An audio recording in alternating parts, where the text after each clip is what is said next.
আসসালামু আলাইকুম, সবাই কেমন আছেন? দেখেন, আপনাদের সাথে একটা জিনিস শেয়ার করি। আজকে আমার ম্যাডামের মার বাসার থেকে ভেড়ার মাংস রান্না করে দিছে। এটা হচ্ছে রূপার পাতিল, দেখছেন? এই রূপার পাতিলে মাংস পাঠিয়ে দিছে। দেখেন, পিছনে লেখা আছে 22 ক্যারেটের রূপার পাতিল। এটা অনেক অনেক পুরানো পাতিল। এটা রূপা বিশ্বাস করবেন কেমনে?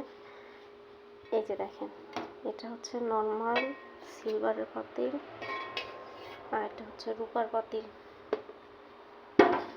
আমি ম্যাডামকে জিজ্ঞেস করলাম, ম্যাডাম বললো কি এটা হচ্ছে ওনার দাদির হাতের পাতিল। অনেক পুরানো পাতিল, এটা অনেক আগের। এটা অনেক ওজন আছে, মাশাআল্লাহ, কম করে হলেও হাফ কেজির উপরে আছে। দেখেন দেখেন, এত পুরানো যেটা এত ব্যবহার করছে। দেখেন, ভিতরে টাক খাইতে খাইতে ফুটা ফুটা হয়ে গেছে গা। তারপরেও এখনো দেখেন ঝকঝক করতেছে, কারণ এটা একদম পুরো অরিজিনাল রূপা।